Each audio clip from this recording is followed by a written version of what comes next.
तो ये इस समय की स्थिति है जिसमें बीजेपी को बंगाल जीतना इसलिए भी जरूरी लगता है क्योंकि उसके प्रमुख विचारकों में से एक श्यामा प्रसाद मुखर्जी यहीं के थे और बीजेपी वर्षों से बंगाल में अपनी जमीन तैयार करने की कोशिश कर रही थी, लेकिन उसे यह मौका पिछले कुछ समय में ही मिला।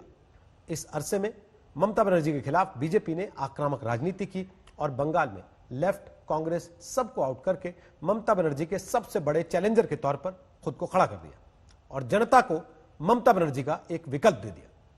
आक्रामक बीजेपी से ममता बनर्जी परेशानियों से घिर गई हैं और बीजेपी की तैयारियों के बीच बंगाल का इस बार का चुनाव बहुत दिलचस्प हो जाएगा।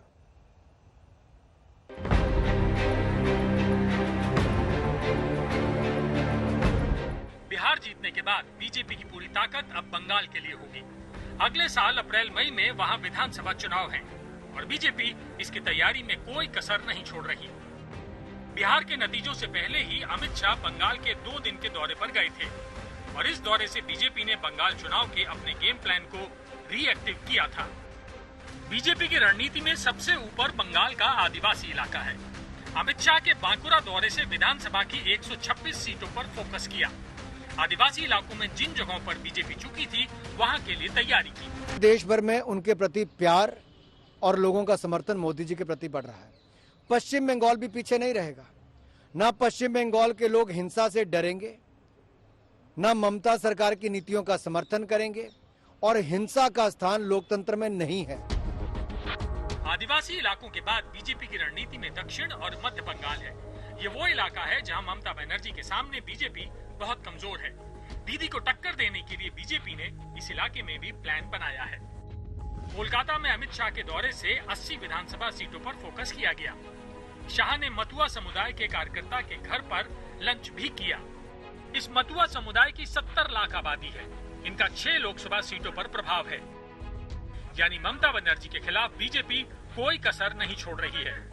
ममता के उन साथियों पर भी बीजेपी की नजर रही है जो ममता बनर्जी से बगावत के मूड में हैं और अपनी अलग रैलियां कर रहे हैं।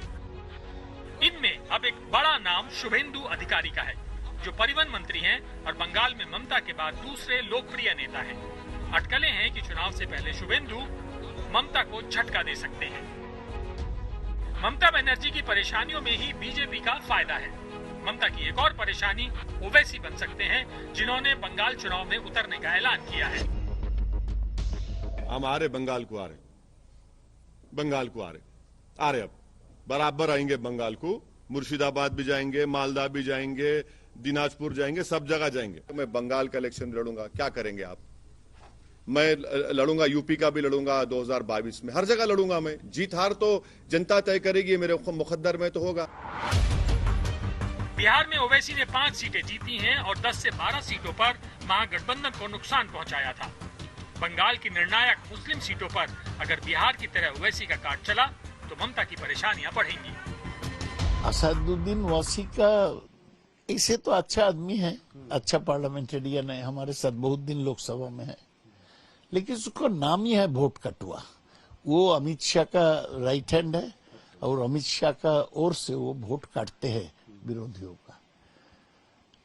असदुद्दीन का जो प्रभाव है किशनगंज वगैरह इलाका में दिखा है, वो उर्दू भाषी मुसलमानों में है। बंगाल में उर्दू भाषी मुसलमान केवल 10% है, तो खास प्रभाव नहीं पड़ेगा। वो लड़ सकता है, शायद उसको पास पैसा है, लड़ सकते हैं, लेकिन कुछ खास फल नहीं हो।